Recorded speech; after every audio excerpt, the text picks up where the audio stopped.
Hobby King Bixler2 quick run through.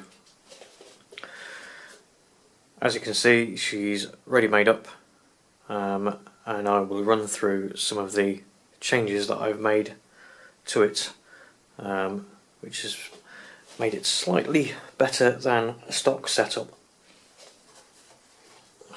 As you can see, quickly run through this. Had a bit of a accident last weekend.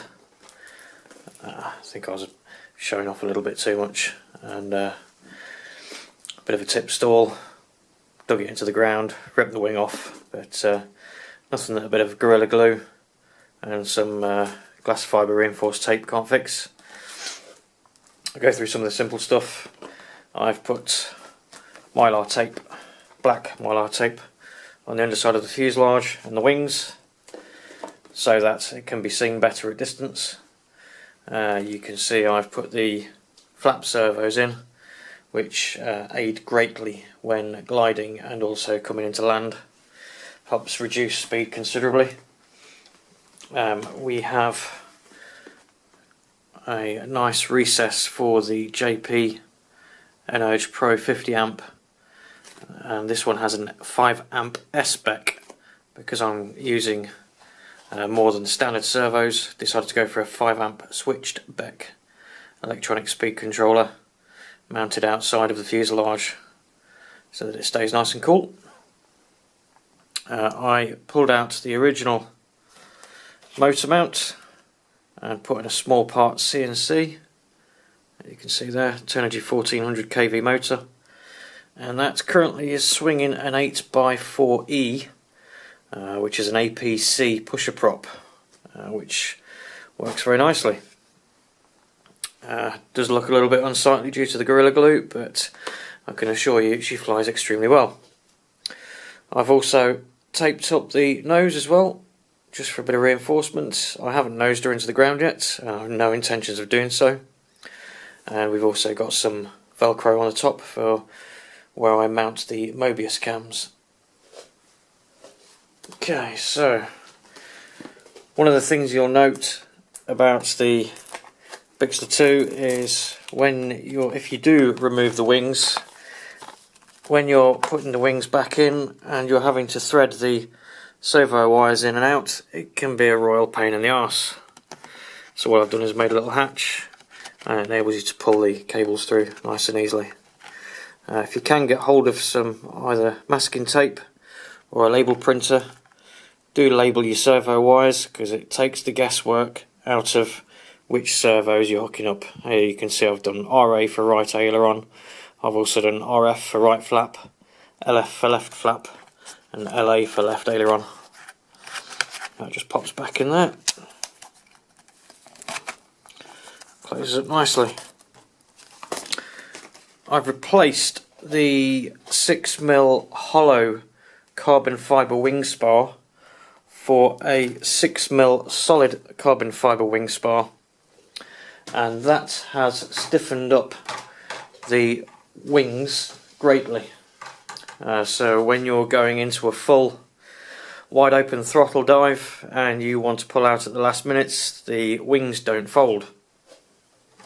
Also, you've noticed that I've taped the leading edges, I've taped across the wings, so we have a lot less flex. See there, no flex. Tape the bottoms as well. There's no point having it flex only one direction, so you can see there. It also helps keep the weight distribution central. I've also gotten rid of the two wing mount screw points, as I had a bit of an incident when I first flew it and it bent one of the screws, and it took me best part of half a day to get the bloody wings back out, so I ditched them in favour of a very popular mod, which is the hook and loop, or the Velcro mod. And as you can see, it just goes through the wing hole there, comes out the side, same for the other side, makes it dead easy for removing the wings and putting them back on. It might create a little bit of drag, but you don't notice it, you really don't. So we'll have a look inside the cockpit then, and as you can see we have the, I think that's an AR6-210 receiver, 6-channel receiver, using all 6 channels. So I've got the aux channel set up for the flaps with a elevator mix to stop it ballooning when I put the flaps on. You'll also see in there that we have a Eagle Tree Guardian stabilizer. I've got that set on my gear channel so that I can have it in 2D mode or off, and 2D is great for when I'm gliding, and I've got my Mobius camera mounted on the front. Helps keep the plane nice and stable.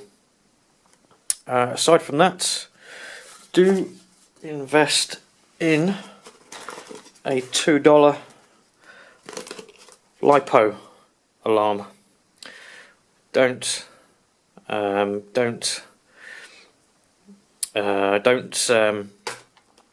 rely on your transmitter 10 or 15 minute timer alerting you that your battery's about to go flat, because one of these is a damn sight easier, and trust me, you will hear it even if you're 400 or 500 feet up in the air.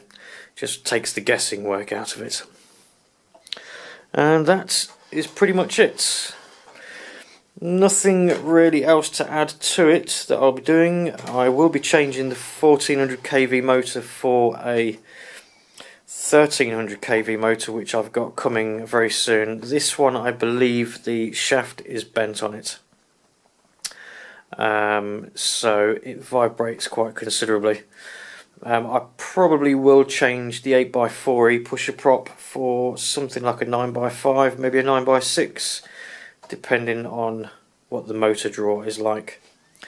Currently I'm getting 15-minute half throttle flight times, and if I do any gliding or soaring like I was up at Bradgate Park last weekend, I easily get 25 to 30 minutes throttling high up and then easing right back and just gliding around. Little bit of acrobatics. She's not a hot liner, so don't expect to be able to belt around the skies and get away with all the crazy stuff that you could do with a more rigid plane. But that said, she does do loops nicely and rolls, providing you've got the centre of gravity set up right. And that is it for me for now. I hope you enjoyed the video. Please leave comments and catch you soon. Bye.